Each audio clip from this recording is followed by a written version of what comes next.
Good morning, students. So, in continuation with the explanation of the chapter we had started yesterday, that is, we are not afraid to die. So, yesterday we had seen that there was water all around in the boat. The writer was injured. वो बहुत ज़्यादा उसके चोटें लग गई थी, उसकी पसलियाँ भी टूट गई थी, यहाँ तक मुंह से खून आ रहा था. फिर भी उसने स्टीयरिंग व्हील को नहीं छोड़ा. उसको लग गया था कि सब तरफ पानी है, लेकिन उसको पास टाइम नहीं था ये देखने का कि कहाँ किस कौन कैसी कंडीशन में है. The front hatch was thrown open and Mary appeared. All of a sudden, what happened? The front part of the front hatch, that is the small opening which is given in the floor of the boat, it opened and Mary came. Mary, his wife. We are sinking, she screamed. The decks are smashed, we are full of water. वही बात उसने आके बोली कि हम डूबने वाले हैं, चारों तरफ पानी पानी है और बहुत जगह से बोट जो है वो टूट चुकी है. Take the wheel, I shouted as I scrambled for the hatch. तो वो कहता है कि मैंने अपनी वाइफ को बोला कि तुम आओ यहाँ पर.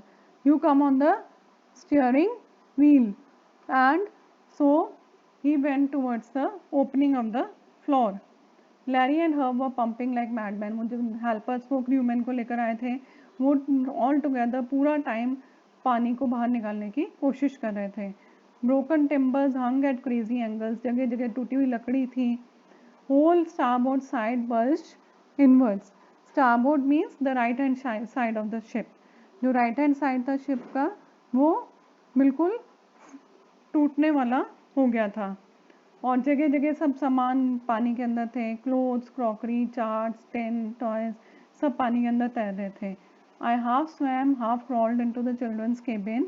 Are you all right, I asked. Yes, they answered from an upper bunk. फिर वो बच्चों की तरफ गया देखने के लिए कि बच्चों का क्या कंडीशन है. उससे उनसे पूछा कि तुम ठीक हो, तो उन लोगों ने बोला हाँ हम ठीक है. वो जानते थे कि हम वो किस डेंजर में है. बच्चों का कोई इसके अंदर इतना करेजियस बताया कि उनको पता था that they were in danger, but even then they didn't want to bother their father. So what they said, we are fine. And Sue said, pointing to a big bump above her eyes, I had no time to worry about bumped head. Sue जो थी उसकी बेटी, उसके sir पे बहुत चोट लगी थी, फूल गया था और उसने बोला कि यहाँ पे मेरे दर्द हो रहा है. लेकिन राइटर बोला मेरे पास कोई टाइम नहीं था उसकी तरफ ध्यान देने का. फिर उसने हैमर, स्क्रूज, कैनवास वो सब ढूंढा. फिर उसके बाद में वो उस तरफ गया जहाँ पे पानी अंदर आ रहा था. उसने सोचा कि मैं देखता हूँ अगर मैं कहीं रिपेयर कर सकता हूँ, कहीं से मेंड कर सकता हूँ ताकि बोट में पानी आना बंद हो. तो उसने कैनवास जो है बिछा दिया. And secure waterproof hatch covers across the gaping hole. जहाँ जहाँ छेद हो रहे थे वहाँ पे वाटरप्रूफ कवर बिछा दिया. और अभी भी थोड़ा पानी आ रहा था लेकिन फिर भी काफ़ी कुछ पानी दूसरी तरफ निकलने लग गया. फिर उसके बाद अगली प्रॉब्लम उनके साथ क्या आई कि जो वो हैंड पंप्स यूज़ कर रहे थे पानी बाहर निकालने के लिए वो ब्लॉक हो गए, क्योंकि पानी के अंदर से पानी नहीं था और भी चीज़ें थी.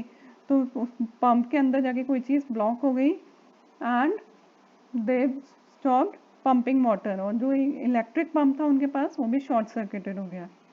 उसके बाद पानी बहुत ज़्यादा बढ़ने लग गया. फिर वो वापस गया और उसने 2 स्पेयर पंप जो वो लेकर के आए थे वो निकाल के लाया. Along with the forestay sail, the jib, the dinghies and the main anchor.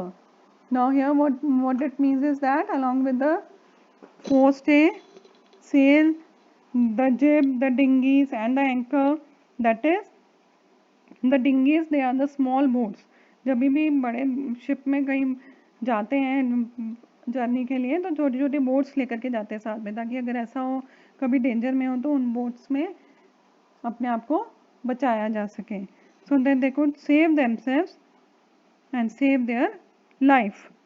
So then I remembered we had another. फिर उसको याद आया कि एक इलेक्ट्रिक पंप और है उनके पास. तो वो जाकर के उसको निकाल के लाया और उससे उसने पानी को पंप करना शुरू करा. The night dragged on with an endless bitterly cold routine of pumping, steering and working the radio. Working the radio means वो दूसरे आसपास कोई शिप हो या कोई ऐसी जगह हो जहाँ से वो कांटेक्ट करके अपने लिए हेल्प मंगवा सकें, तो बार बार अपने रेडियो से सिग्नल्स भेज रहे थे वो लोग. And we were getting no replies to our mayday calls. Mayday calls का मतलब क्या हुआ कि जो रेडियो सिग्नल्स भेजे जाते हैं जब कोई शिप डेंजर में होता है तो उन सिग्नल्स का उनको कोई भी जवाब नहीं मिल रहा था, क्योंकि they were in the remote corner of the world, और मोस्टली वहाँ पर कोई शिप्स नहीं आते थे।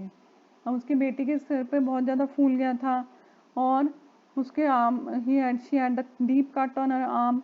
लेकिन फिर भी उसने जब पूछा तो उसकी बेटी ने क्या बोला, I don't want to worry you when you were trying to save us all, कि मैं आपको नहीं बताना चाहती कि मेरे क्या क्या चोट आई है, क्योंकि मैं जानती थी कि आप हम सबको बचाने की पूरी पूरी कोशिश कर रहे हो। By morning on January 3, the pumps had the water level sufficiently under control for us to take 2 hours rest in rotation. तो पानी काफ़ी कुछ कम हो गया था, तो उन्होंने सोचा कि अब बारी, क्योंकि बहुत ज़्यादा थक गए थे वो सब, कि अब बारी बारी से रेस्ट कर लेते हैं हम, क्योंकि कंटिन्यूसली वर्क करना उनके लिए पॉसिबल नहीं था।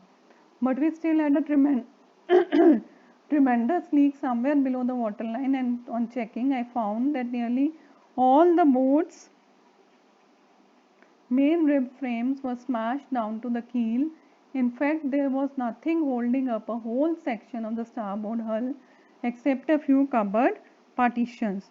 तो उसने देखा कि जो शिप के जो टिम्बर्स थे जगह जगह से लकड़ी टूट गई थी, और मतलब लकड़ी बुरी तरह से टूट गई थी, और थोड़े बहुत जो कबर्ड के पार्टीशंस वगैरह थे जो वही उसको सपोर्ट कर रहे थे, नहीं तो अब तक वो डूब चुकी होती।